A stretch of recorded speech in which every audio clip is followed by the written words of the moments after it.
그래서 51년, 같이 한 달 뒤에 지평이라는 그 양평 전투에서 중공군을 남하하면서 겨우 이제 그 6.25 전쟁이 온 저 옛날에 38선 가까이 다시 올라갑니다. 우리는 중공군 하면 인해전술만 생각합니다. 인해전술을 제가 한 1년을 추적을 했습니다. 중공을 다니면서 옛날 중공을 하면 인해전술이 야만적인 전술이 아닙니다. 인해전술은 선택과 집중 효과를 있습니다.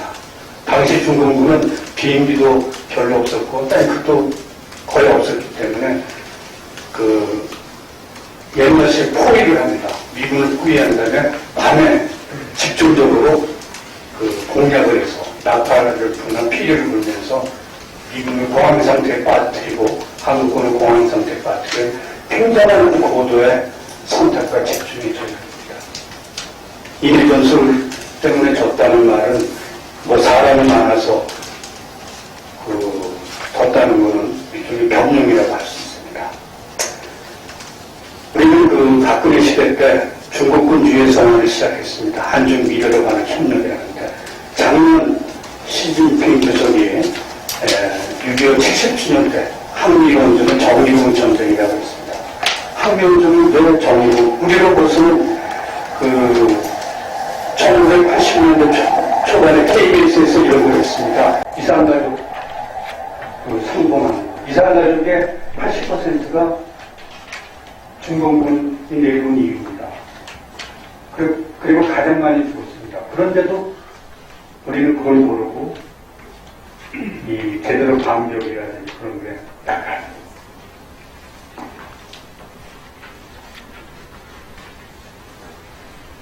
제가 오늘 사실 한 강의 주체는 이겁니다. 중국을 압도했던 유일한 10년을 저희 세대라든지 저의 그 선배 세대들이 일으켰습니다. 88년부터 98년. 이건 앞으로 전무후무하고 불가능한 시대입니다. 서울 올림픽 때문에 98년 IMF 대연이 수천 년 한중 역사 중에서 유일하게 중국이 한국을 배웠던 시기입니다. 중국을 앞세웠던 유일한 10년입니다. 당시 중국 최고 지도자 등석평, 덩샤오핑은 한국의 성공을 우회할 수 없다고 이렇게 얘기합니다. 한국을 배우려고 합니다. 박태준 전 포스코 회장 돌아가신 분의 회고를 보면 박정희의 산업화 전략을 등석평이 만들어서 당 간부들에게 속독하라는 지시를 내려갑니다. 이런 멋진 역사를 88 올림픽 모습입니다. 왜 우리가 허무하게 잊어버리고 망각했는가? 한번 이 시대를 만드는 길이 한번 토론을 해보시죠. 대개 이런 것 같아요. 자학사관이 있습니다. 한국에 대해서. 지키지기, 한국이 얼마나 크고, 한국의 장단점이 모르는 이런 게 부실하고, 리더십의 역사적 성장력이 결핍이 되고, 그런 거겠죠.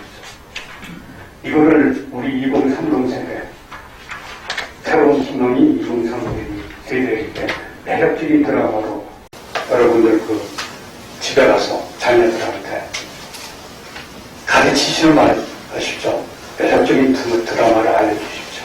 예전에 존 케네디가 JFK가 미국에서 가장 멋진 대통령이시다. 이런 말을 했습니다.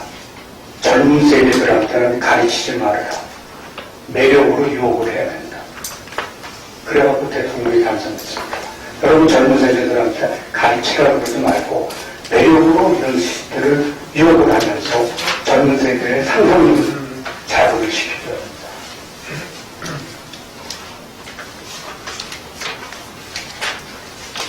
자, 이제 좀 속도를 좀 빨려야겠습니다. 한반도 개입은 중화의 법문인가? 마오쩌둥과 장개스는 일제시대 때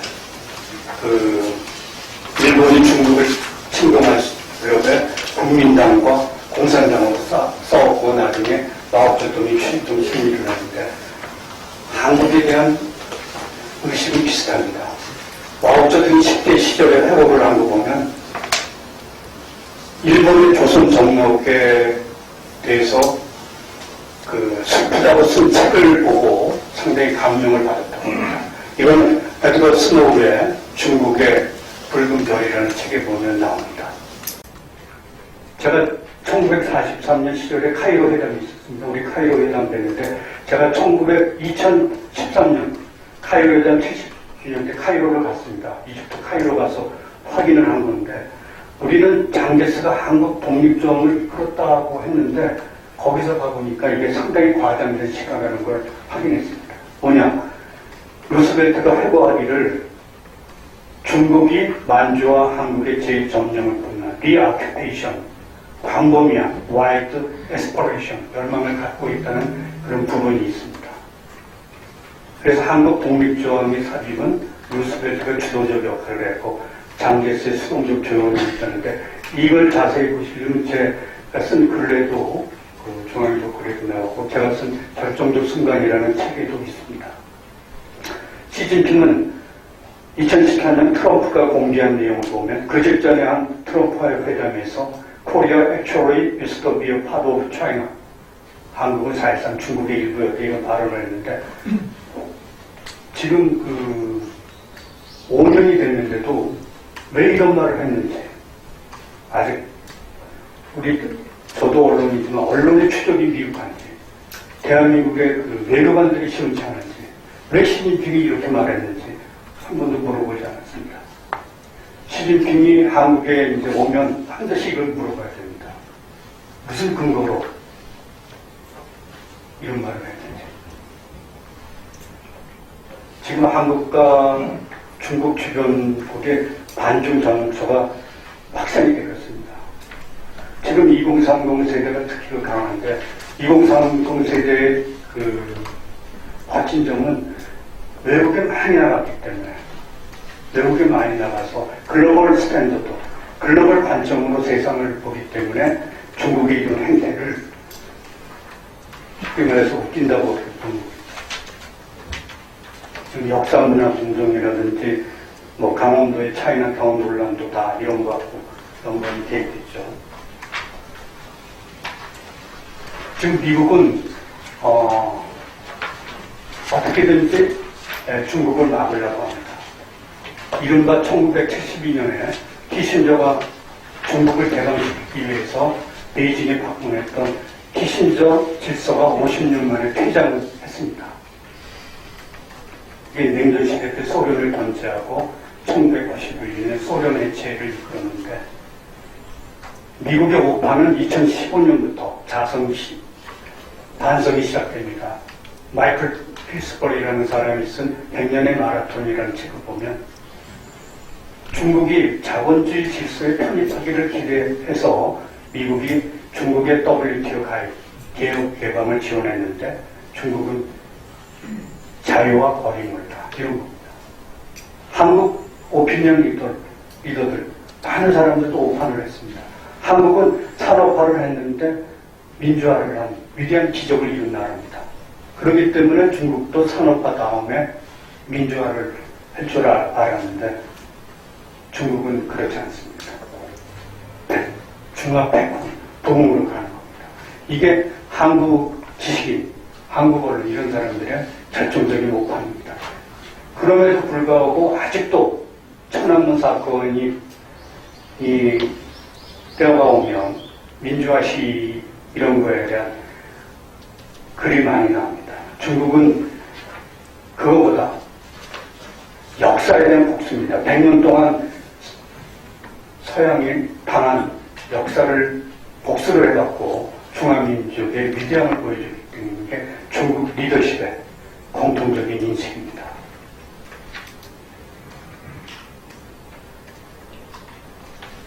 보통 이제 이러는 걸 투키디데스 함정이라고 기존 패권국가 신흥 도정국의 함정 때문에 위험하다는데 이 미중 관계는 투키디데스 함정을 훨씬 뛰어난 거기에는 중국의 역사에 대한 어떤 복수, 중화민족 민족의 위대한 구원에 대한 어떤 열정이 있기 때문에 투키디데스 함정으로만 해석하기에는 차원이 다른 복합적이라고 할 수 있습니다. 자, 중국을 알기 위해서는 여러분 이걸 한번 다시 보십시오. 1910년에 우어장 사건 때, 이 제가 찍은 사진인데, 베이징 박물관에 이런 사진이 전시가 되어 있더라고요. 좌제, 자금성, 황제 보상되던 미군. 그 당시 미군 침략군이 자금성의 황제 위에 앉았다는 이 사진을 중국 역사박물관에 딱 붙여놨습니다. 이건 중국인의 미국에 대한 분노의 표출입니다. 시진핑 주석은 중국夢, 중국의 꿈은 바로 중화민족의 위대한 부흥인데 이걸 내세우면서 2019년 5월에 중국 모택동의 대장정이라고 있죠. 그 대장정의 출발지라는 이 장사성에 여기 위두라는 데 가서 거기에 마오쩌둥의 대장정을 평가를 하면서 미국과 과학기술 전쟁은 제1의 장정이다. 장정의 정신이야 필리핀이라면서 미국과 끝까지 붙겠다는 각오를 했습니다. 이거는 최근에 여러분 중국에 가기 힘들지만 몇 년 전에부터 중국에는 이른바 홍색 관광, 홍색이라는 말이 중국은 러시아를 할 때 번역을 일본에서는 적군이라고 그러는데 중국은 붉은색을 홍군이라고 주로 하잖아요. 홍색 관광이 열풍이 붑니다. 거기에 제가 한번 그 현장을 가봤더니 연안이라는 게 있습니다. 그 대장정의 마지막 그 연안이라는 데 가보니까 이 안에 거대한 조각상이 있는데 당시에 그 대장정을 이끈 모택동, 유소비, 유사오치, 주도, 주울레 이런 동상을 발견을 했습니다. 지금 중국은 모택동 시대의 역사, 어떤 그 서구 제국주의의 맞선 역사를 다시 찾고 기리면서 거기서 반면교사로 삼고 공부지신을 얻으려고 굉장히 노력을 하고 있습니다. 자, 여러분, 근데 그 영일동맹이 미일동맹으로 가는 과정을 잠깐 봅시다. 지금 미국은 어떻게든지 중국을 막으려고 합니다. 호주는 일본, 인도, 호주랑 이렇게 미국하고 묶어갖고 중국의 1대1로 하고 맞서는 건데 미국은 호주가 아시아판 나토는 아니라고 얘기를 하고 있습니다.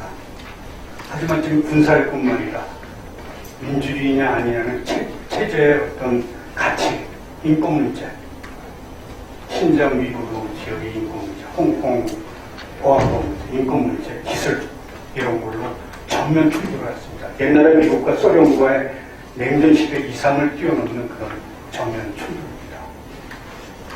미국은 혼자 막기 어렵죠. 그러니까 일본을 끌어들인 겁니다. 그래서 영일 동맹에 120년 만에 다시 재구성이 되는 겁니다. 공동의 적대국은 소련, 러시아에서 중국으로만 바뀐 겁니다. 미국과 일본의 오피니언 그룹은 이런 의심을 갖고 있다는 기사를 여러분 많이 보셨을 겁니다. 한국이 자발적으로 대륙 중국 영향권에 편입하려 한다는 의심을 갖고 있어갖고 영일동맹이 이은 미일동맹이 단단해진다는 그런 분석이죠. 우리 스가하고 바이든과의 회담 마스크를 다 썼는데 이 4월 워싱턴 정상회담에서 이런 대만 문제, 호주 정력 강국의 남북 등의 이런 그 동맹으로서는 할 수 있는 예전에 한미 동맹 비슷한 분위기의 그런 동맹을 하고 있습니다. 자, 우리 잠깐 남북한 문제를 잠깐 지나칠 수 없는데 남북한 문제 잠깐 살펴보죠. 박정희와 김일성의 또는 김일성이 박정희보다 5살이 많은데 박정희, 김일성의 역사적인 대결에서 나만 이겼죠. 경제적으로 압박을. 그런데 제가 처음에 말씀드린 것처럼 남북 체제의 경쟁이 재개됐습니다. 왜냐? 신의 한 수, 마법의 한 수인 핵무기를 북한이 손에 넣고 있습니다. 핵무기는 절대 반지입니다. 여러분 절대 반지를 끼고 있기 때문에 어쩔 수가 없는 이런 상황이고, 이거는 최근에 북한이 심야에 평양에서 군사 퍼레이드를 하는 모습.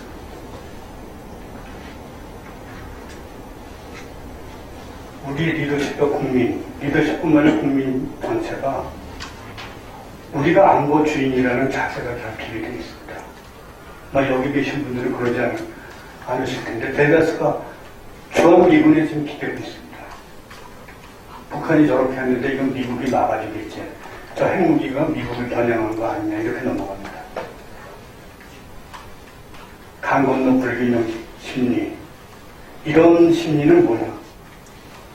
북한의 핵 문제는 중국이 막아주겠지 이렇게 했는데 중국이 막아줄 리가 없죠. 이런 문제점입니다. 자주 안보 자세가 부족하면 스스로가 변방의 종속 변수로 설정을 하는 겁니다. 이 치명적인 문제점은 뭐냐? 주변 강대국의 한국을 비우는 겁니다. 자기 나라를 지킬 자세가 부족하면서 경제적인 발전만 노리는 그 약삭 발음을 왜 모르겠습니다. 그런 것에 속으로 경멸을 하는 겁니다.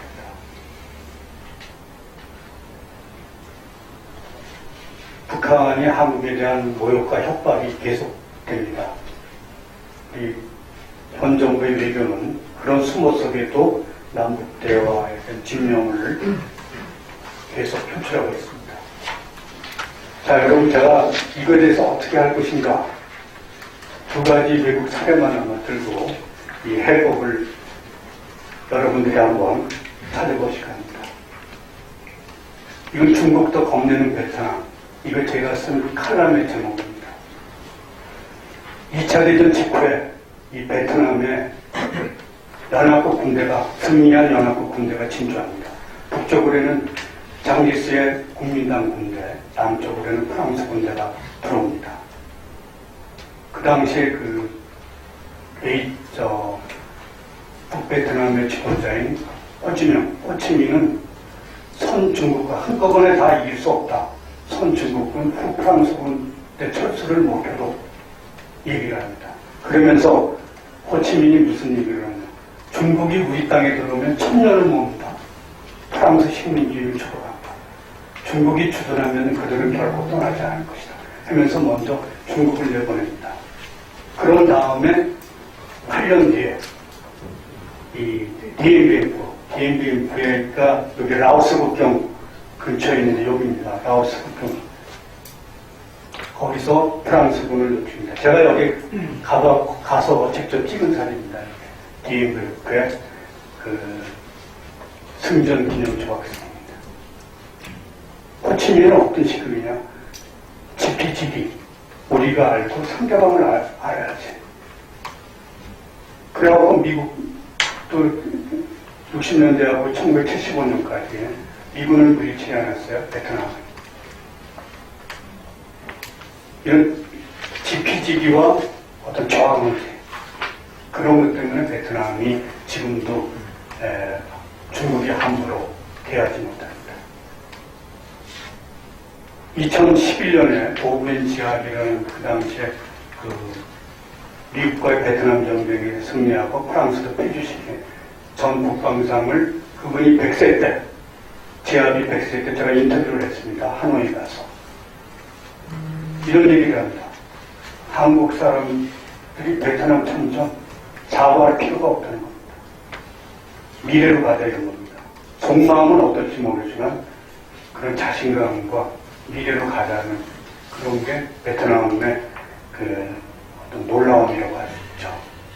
미국과 전쟁 승리한 후에 베트남은 신속하게 중국과의 관계를 멀리하면서 원교 군국, 원나라하고 친해지고 가까운 나라는 대체한다는 전통적인 원교 군공 전략으로 손자병법의 그 전략으로 변화를 합니다.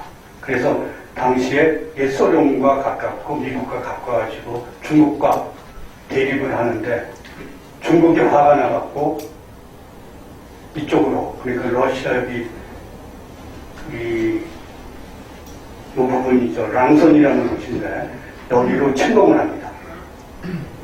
근데 중국은 20만의 정규군을 보내고 당시에 베트남 군대는 캄보디아로 캄보디아가 친소련 정책을 취했기 때문에 폴포트를 물리치라 합니다.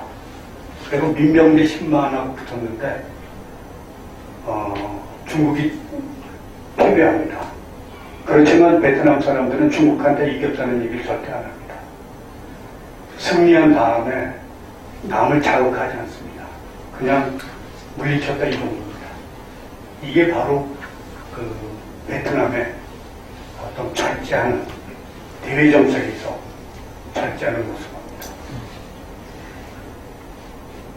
이게 당시에 중국과 베트남 중월 전쟁 때 여기 중국군 포로가 베트남 여자 민병대의 감시 속에서 가는 장면입니다. 아카보 소총, AK 소총을 둔 조그만 여성 민병대원이 100여 명의 중국군 포로를 감시하는 장면이죠. 2021년 베트남을 보면 중국과 남중국의 분쟁 속에서 베트남도 한국 못지않게 그 중국에 대한 이 경협이 굉장히 20%를 넘습니다. 무역 의존량도 굉장히 높은데도 불구하고 그 저항무기를 보니까 저항무기를 과시하고 이러니까 중국도 함부로 대하지 못하는 겁니다. 그래서 그 대중 수출 규모를 유지를 하고 있습니다.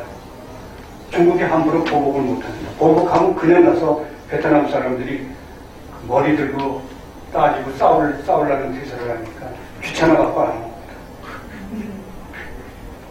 군주론을 쓴 마키아벨리 이런 말을 했습니다.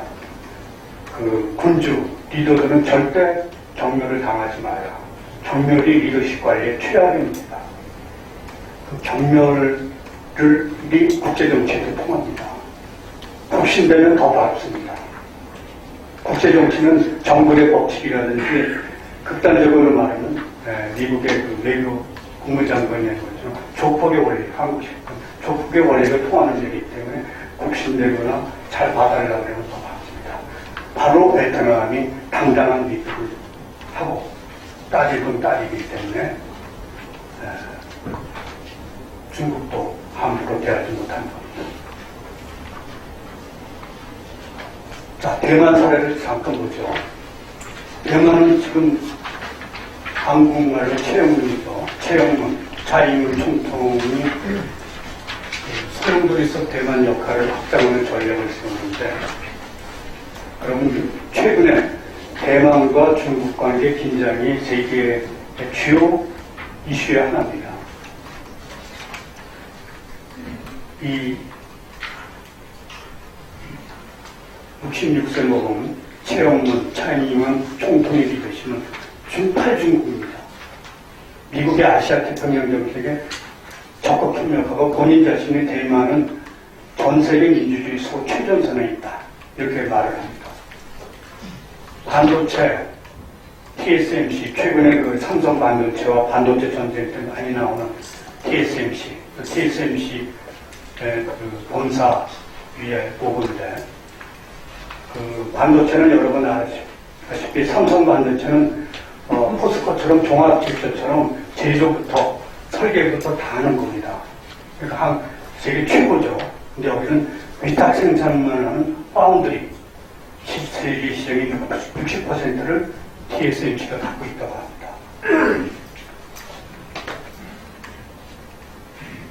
데이비슨이라고 한 달 전에 중국이 6년 만에 대만을 침공할 가능성이 있다. 이런 게 이제 상당한 긴장을 했는데, 대만 역시 북한은 안보 투혼을 과시합니다. 우리 대만이고 여기 하문이라고 최근에 정인홍 외교장관이 중국의 왕이 외교장관을 만났던 겁니다. 그 옆에 금문도가 대만 땅인데 이 대만의 어떤 안보고지 대단합니다. 여기가 다 가보면 지하 요새화가 됐다는 걸 알 수 있고 중국의 경제 공급에 굉장히 지혜로운 내처를 하는데 그게 다변합니다. 2019년 중국이 대만에 절대 여행 가지 말라 그랬더니 대만이 외국인 모든 사람들을 불러갖고 외국인 관광객이 7%가 오히려 증가했습니다. 올 초에 파인애플 수입을 중국이 금지를 했습니다. 대만의 90% 파인애플이 중국으로 가는데 금지를 하니까 대만은 어떤 정책을 쓰냐. 파인애플 많이 먹자 하면서 호주, 일본에 4만 8천 톤을 판매합니다. 2020년 작년에 대만의 중국 수출이 1,024억 달러로 오히려 11.5%가 증가합니다. 이거는 뭐냐? 아까 베트남하고 비슷하게 당당한 자세, 당당한 지혜. 이거에 다릅니다. 마키아벨리가 말하는 정력을 당하지 않는 게 제일 중요합니다. 뭐라 그러면 그냥 잘 봐달라 없어졌을 때는 국제정치에서는 반드시 부유증이 따르고 되고 그 시련은 그렇지만 다음 세대가 그걸 당하게 됩니다. 자, 잠깐만 2021년에 한국의 실력은 조선말과 다르지만 지정하게 역습을 초래한 불길한 그림자가 놓여있습니다. 한국의 도읍강정 중에서 제일 흥미로운 제목은요. 여권 패스포트 파워 세계 최고입니다. 무비자 입국 국가 수가 1위가 일본이고 한국이 일본보다 2위 글들로 189개입니다. 여러분 외국 나갈 때 이 여권 분실 조심하라고 그래서 한국 여권을 갖고 세계 어디 못 갈 데가 없습니다. 한국이 이런 걸 커졌습니다. 그런데 우리의 리더십 혼란과 국민 불량, 정치 문제, 삼성 반도체 도전 중에 규제 왕국 이런 것들이 한국의 어둠을 초래하는 중인데 이런 것들이 특히 지정학적인 역습을 초래할 그림자가 걱정이 되는 겁니다. 요거는 거기 없는데 제가 잠깐만 말씀을 드리겠습니다. 이거 제가 쓴 글인데 1995년에 한국은 러시아제 구철 흠모 2대 고유기였습니다. 그걸 모르시죠? 옛날에 소련이 해체가 되니까 이런 항공모함을 막 팔았습니다. 태평양 함대 민스크라는 거하고 노보리스크라는 배를 사왔습니다. 당시에 얼마에 사왔냐? 37억 원으로 사왔습니다. 지금 그 항공모함을 건조하면 10조 원 이상이 듭니다. 앞으로 한국에서 항모를 건조할 수가 없습니다. 돈이 많이 드는데. 그런데 우리가 그때 2대를 사왔습니다. 미역회사 영유통이 인수를 했는데 고철 용도로 했지만 갑판과 뼈대가 그대로입니다. 이게 우리한테 온 민스코, 포항에 들어온 민스코 항공모함입니다.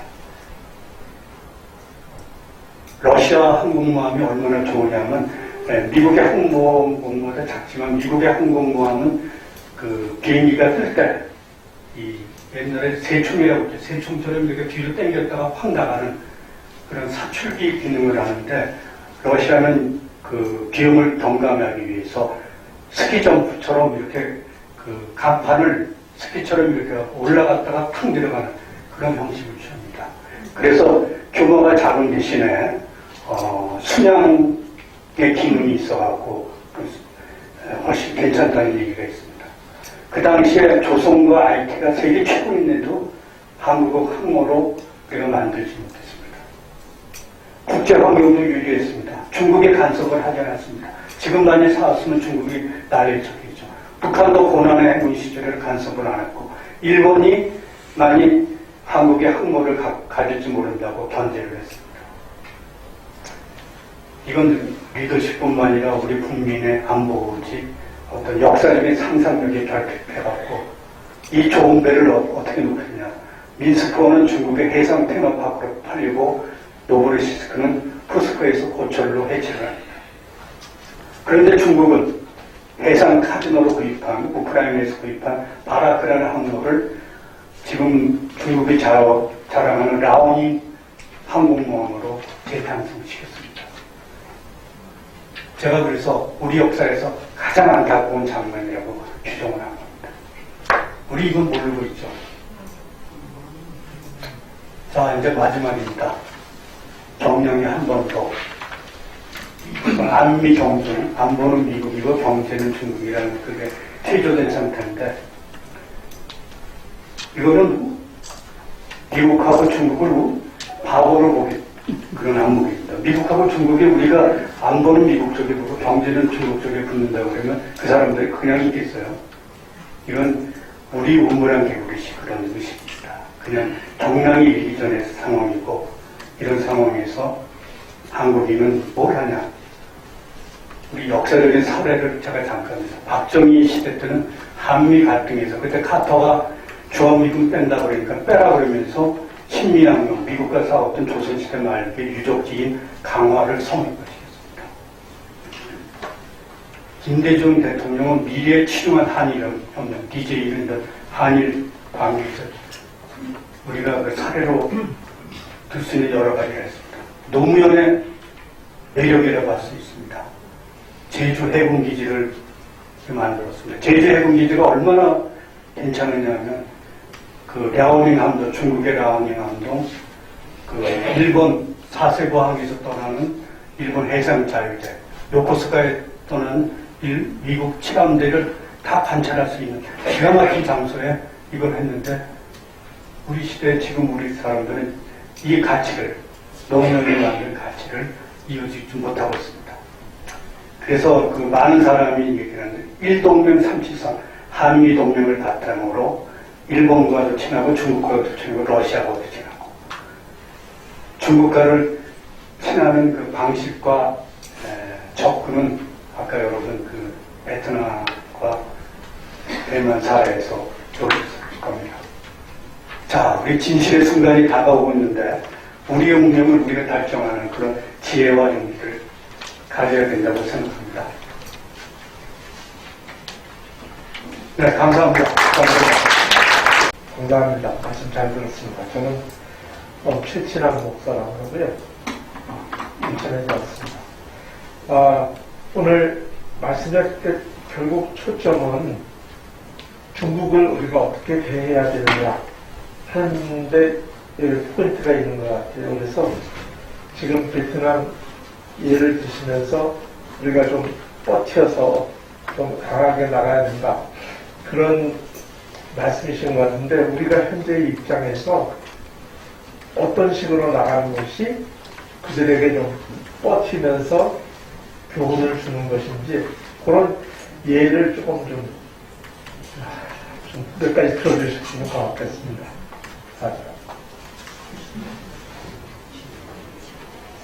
버틴다는 그런 표현은 제가 그런 언어를 쓰지 않는데, 그 버틴다기보다 버틴다는 거하고 당당하다는 거하고 뉘앙스하고 언어 구조가 다른 것 같습니다. 저는 당당하게 이 중국에 문제가 있으면 할 말을 하고, 가령 이제 사드 문제에 대해서, 사드가 경북 성주에 있지 않습니까? 경북 성주에 이게 중국은 이제 성주의 사드가 중국을 감시하는 게 아닌가 이렇게 주장을 해갖고 철수하라고 그런 거. 그러니까 우리가 사드를 갖다가 배치한 이유는 우리가 핵무기가 없으니까 북한이 핵을 철수하면 당연히 철수한다, 이렇게 계속 끈질기게 나가서 어떤 국제적인 우리 국민, 대한민국 국민 얼마나 대단합니까? 우리 국민적인 어떤 아까 말씀드린 베트남식으로 국민적인 통합에 생각을 해갖고 버티면 중국도 그 경제보복을 그렇게 하기가 쉽지 않다고 봅니다. 경제보복을 하면 대만이라든지 베트남처럼 그게 다변한 노력도 하고, 어차피 중국이라는 나라하고 하고 친해질 수밖에 없습니다. 가까이 있으니까. 그런데 우리가 지금 시대 리더십이라든지 지금 시대 우리 국민들이 중국 경제적인 이유 때문에 중국과의 관계만 경제적인 측면만 강조하다 보면 우리 다음 세대한테 반드시 피해가 돌아옵니다. 예전에 우리 위대한 우리 선배 세대가 제가 아까 강의했던 1988년부터 90년 중국을 압박한 10년을 만든 그분들입니다. 그분들은 중국과 어떤 외교에도 당당하게 했습니다. 그래서 그 중국과 친선을 할 때 당당한 친선, 우리 할 말을 하고 하는 그런 친선을 해야지. 그러지 않으면 미국의 이 전 국무장관이 얘기한 것처럼 국제정치는 이 한국식 표현을 붙이면 조폭의 논리가 적용이 될 수 있습니다. 보통 정부의 법칙이라고 하는데 그런 걸 제가 말씀드립니다. 그러면은 구체적으로 중국이 한한령을 이렇게 내리면 우리도 한중령을 내려서 이렇게 맞붙어서 좀 그 당당하게 나서야 되는 겁니까? 아니면 또 다른 보관을 찾아야 되는 겁니까? 그 한한령 문제에 대해서는 중국한테 이게 복합적으로 이제 겪은 거 있으니까 그걸 하나를 분리해서 어프로치하기는 쉽지 않습니다. 그거는 이 현 정부의 정책과도 연관이 되어 있기 때문에 제가 그 정도만 답변드리겠습니다. 네, 저 먼저, 예. 검은 마스크 쓰신 분. 예.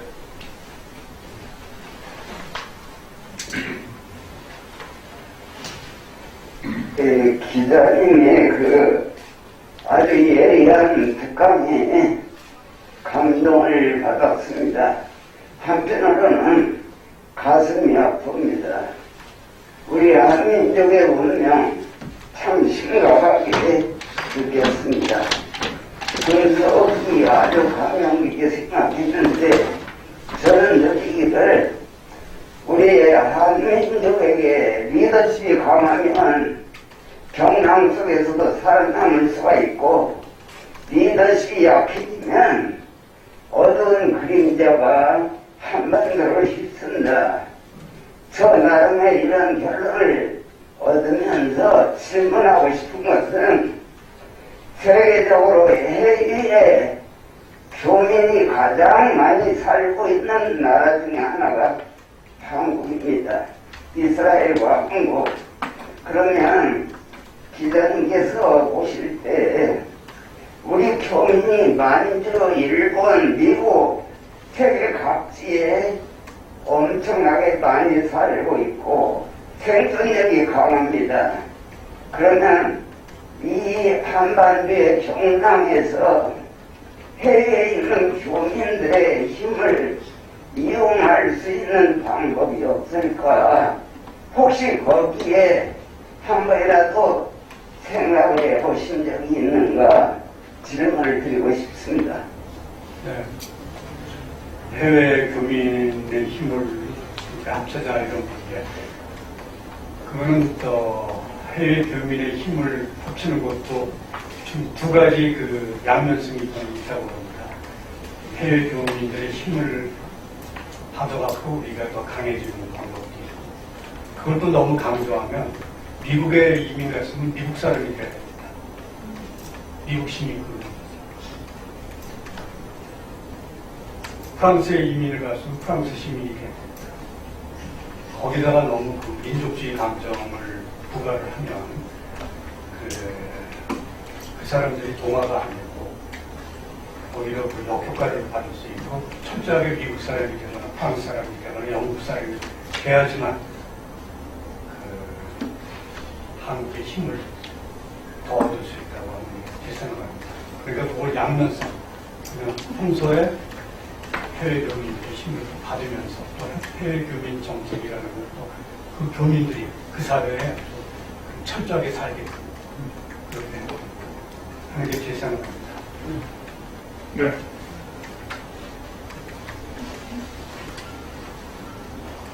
감사합니다. 저 너무 잘 들었습니다. 평소에 관심이 많았는데 오늘 좀 더 구체적으로 또 들어서 감사합니다.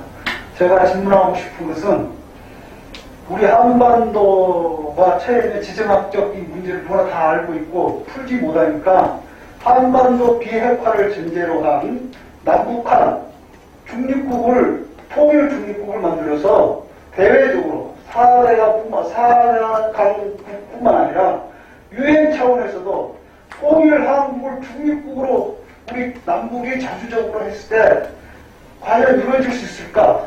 중립국화를 한번 생각해 볼 수 해 보셨는지 또 방안이 있다면 그게 가능할 수 있는지 한번 들어보고 싶습니다. 학문적으로 많이 얘기가 나오는 거에 대해서 조금 설명을 드리면 한반도 비핵화라는 게 이제 중국에서 쓰는 용어잖아요. 한반도 비핵화가 아니라 북한 비핵화입니다. 남한에는 지금 핵이 없습니다. 중국 정도 이렇게 그러시고요. 그래서 한반도 비핵화라는 용어에 대해서는 항상 그 시진핑 주석이 이제 한반도 비핵화라는 말은 남한에 미국 전략 자산이 들어오지 말라는 그런 뉘앙스가 있고 중립국이 된다는 것은 뭐 그런 방법도 있지만 왜 우리가 중립국이 될 필요가 뭐가 있는지 저는 그런 생각도 가끔 합니다. 한국은 이게 그 세계 G7에 육박하는 그걸 능가하는 나라고 여러분 전 세계 다녀보시지 않겠지만 한국은 자동차 생산하죠. 반도체 세계 최고죠. IT 반도체 최고죠. 종합기술 갖고 있죠. 정유 공장 갖고 있죠. 영국에 그런 게 있습니까? 조선 갖고 있죠. 5개. 영국은 조선 사람도 많았고 금융으로 돈놀이 장사로 세계 최고입니다. 한국이 이렇게 컸습니다. 한국이 이 큰 나라에서 중립국가를 가는 그런 것보다 한국이 힘으로 우리 국민 5천만 원입니다. 5천만 국민입니다. 5천만 국민이 같은 이 역사적인 상상력을 발휘하면서 이렇게 가야지. 굳이 중립화를 하면 중립화의 방법이라는 게 굉장히 복잡하고 우리 군대도 다 적어놓고 포기하고 북방도 포기하고 이런 게 되기 때문에 또 남북한 통일 문제가 이런 문제가 있고 그건 앞으로 여러 가지로 연구를 해야 될 사항이지만 중립국은 한국의 여태까지 지금까지의 성취와 발전에서 한국 사람들의 성정에는 저는 맞지 않다고 봅니다. 한국 사람이 역동적이고 세계 최고가 되려는 자부심. 더구나 20대, 30대 보면 세계에서 최고 아닙니까? 얼마나 저 IT 세계 최고죠, 젊은이들. 젊은이들 보십시오. 얼마나 잘생겼어요. 세계 외국에 나가도 평균적으로 제일 잘생겼죠. 언어 세계 최고입니다. 그런 20대, 30대들이 우리 지금 세대가 중립국으로 가자 그러면 되겠습니다. 저는 그거는 조금 연구해야 되고 그런 과제라고 생각합니다. 네, 한 분 정도 더 받으려고 했는데요. 그러면 네, 먼저 그 다음에 저 뒤에 분 그 다음에 해드리겠습니다. 네. 안녕하세요. CNE-저널의 손우영 보도국장입니다. 그 외교 정책은 궁극적 역사관의 문제고 협상이나 기술이나 방법의 문제를 뛰어넘는다. 리더십이 역사관의 반이고 사회 주요 국민들이 역사관의 반이다 말씀해 주셨습니다. 국민들이 국제정치에 익숙해져야 되고 익숙하지 않으면 우리 문명이 개척할 수 없다고 말씀하셨는데 여기서 두 가지 질문이 나왔습니다. 첫 번째 거는 드라마에 관한 질문이고 두 번째 유튜브에 관한 질문입니다. 국제정치에 익숙해지기 위해서는 올바른 역사를 알아야 할 것이라고 생각을 하는데 대기사님께서 관련해서 말씀하신 것처럼 다양하게 잘못 알려진 역사도 있고 알려지지 않은 역사도 있습니다. 첫 번째 질문입니다. 이제 가르치지 않으면서 즐기면서 배울 수 있는 드라마를 보게 하라고 말씀하셨습니다. 드라마를 제대로 만들기 위해서는 명확한 자료가 필요할 것 같은데 추천하는 자료가 있는지, 그리고 드라마 이전에 소설 원작이 많이 있는데 소설들은 다양한 상상을 하기 더 쉽고 그런데 이게 제대로 만들어졌을 때 인기를 끌었을 때 드라마하기 좋은 방법이 있는지 그걸 좀 듣고 싶고요. 두 번째, 대기자님께서는 유튜브 채널 진행을 안 하고 계신 걸로 확인을 했는데 직접 하신다면 분명히 파급력이 강할 건데 안 하시는 이유가 있을 것 같다고 생각했습니다. 그래서 그 부분에 대해서 좀 들어보고 싶습니다. 제가 드라마를 만든다는 얘기는 하진 않았는데 그 뜻이 아닙니다. 그런 뜻이 아니라 그냥 아까 옛날에는 그런 드라마를 만들었다는 건데 여기 계신 분들이 역사 이야기를 집에 그 자녀분들이나 주변에다가 설명하는 것으로 그런 의식부터 출발을 해야 된다고 생각합니다. 무슨 얘기냐면 그 정교조를 반대하는 분들의 말씀은 정교조 때문에 그 역사의식이 올바르지 않다고 그렇게 얘기를 하는데 정교조 선생님들은 당연히 그렇게 가르치는 거죠. 뭐가 문제냐? 반정교조에 있는 사람들이 저는 게으르고 문제의식이 없다고 봅니다. 역사라든지 사상이라든지 이념이라든지 문화는 일종의 시장에서 역사시장, 이념, 논쟁 시장 거기서 경쟁을 해야 됩니다. 이런 그 좋은 역사, 우리가 정말 확실한 역사를 알아갖고 시장에 던지면 그게 매력적으로 전파가 되는 사람들이 크는 겁니다.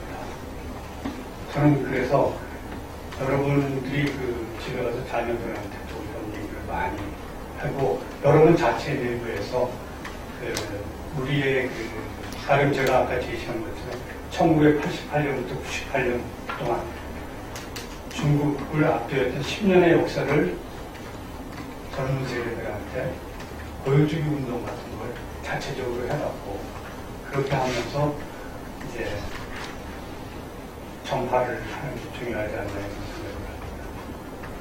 네, 그리고 아까 말한 유튜브 얘기는 나중에 개인적으로 한번 말씀을 드리죠.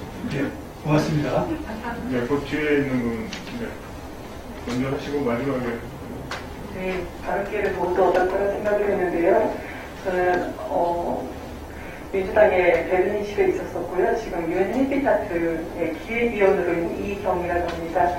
오늘 강의 정말 잘 들었습니다. 그리고 평소에 글을 많이 찾아서 읽었기 때문에 오늘 강의가 저한테 좀 더 끝을 깊었던 그런 자리인 것 같고요. 말씀 중에 강의 내용 중에 우리나라가 지금 현실적으로 강대국 사이에 위치하는 것은 많은 것이고 그래서 국제정치에 익숙한 것이 숙명이다라고 말씀을 주셨습니다. 근데 현실적으로 보면은 우리나라는 뭐 퍼드에 속해 있기가 어려운 상황인 것이고요. 미국하고 거기에서는요.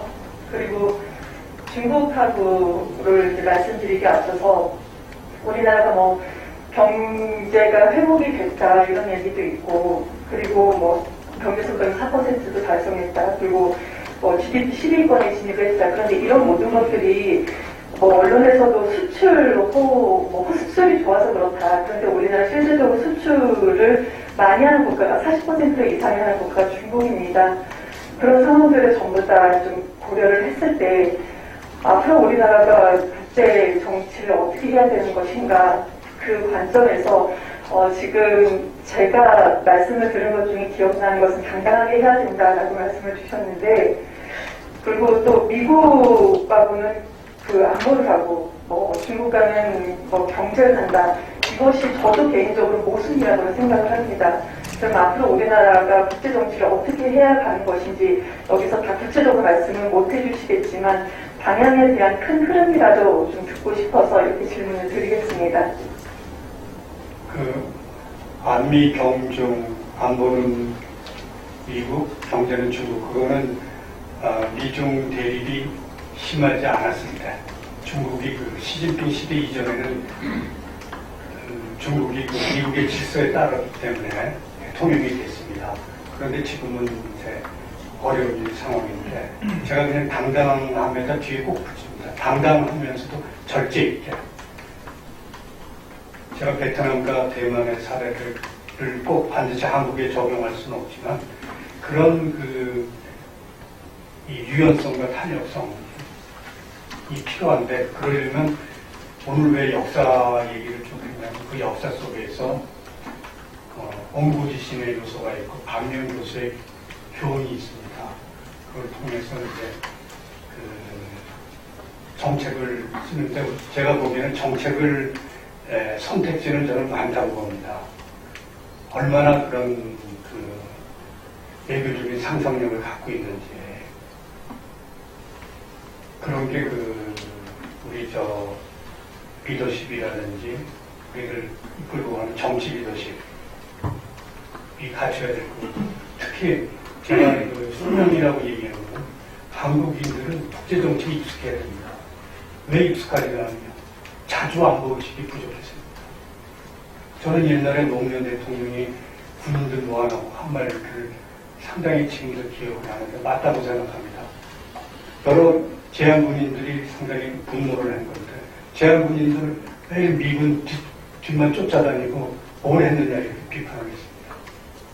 말은 거칠고 대통령으로서 할 만한 품격 문제 논란은 있지만 내용적으로 크게 틀린 게 아닙니다.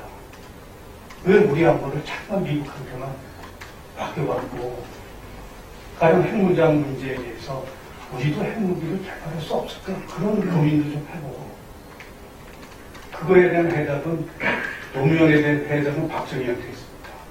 두 사람이 완전히 다르지만, 박정희는 70년대 후반에 카터 미국 대통령이 한국의 인권을 문제 삼아갖고 주한미군 다 뺀다고 했더니 뭐라 그랬습니까? 아까 제가 설명한 것처럼 미군 떠나려면 떠나라 하면서 중화공업을 들어간 겁니다. 그래서 핵무기 개발되고, 상징적으로는 강화도에 신미양용 유적지가 있습니다. 신미양용은 1860년대 미군이 강화도에 한국을 침공한 사건입니다. 신미양용 유적지를, 그때 다 폐허가 된 유적지를 아주 성역화시키는 그런 겁니다. 그런 과거의 우리 리더십들의 행동이라든지 선택한 정책이라든지 그런 걸 모아놓고 집중적으로 연구하면 저는 해법이 있다고 생각합니다. 지금 정책에 대한 여러 가지 제가 지적이라든지 그 대안이라든지 제 나름대로 갖고는 있지만, 그거는 현 정부하고 연관이 되어 있어서 그거는 개인적으로 내가 보시는 자 말씀을 드리겠습니다. 네, 아까 박 기자님 질문하신다고 하셨는데. 네, 기회를 주셔서 감사합니다. 박근정입니다. 박학다식한 우리 대 기자님의 오늘 명품 강의 감명 깊게 들었습니다. 최고의 공신력 자랑하는 이 동방성당 연구소 이 포럼 왜 그렇게 유명한지 알겠습니다. 오늘 이런 연사를 초대해 주신 장문선 총리분께도 다시 한번 감사드립니다. 제 질문은 아까 북한이 6.25 남침을 시도했을 때 별 역할 없이 물론 후르쇼프 거기에도 회고록에도 나와서 몇십 번을 모태성을 찾아가고 그런 얘기는 차치하더라도 그때 장백산이라고 지금 우리나라 백두산을 반 잘라주면서 오게 한 그것도 상당한 역할이라고 생각하는데 그게 사실인지요? 그래서 박근영 선생이 온 거 모르고 그냥 박정희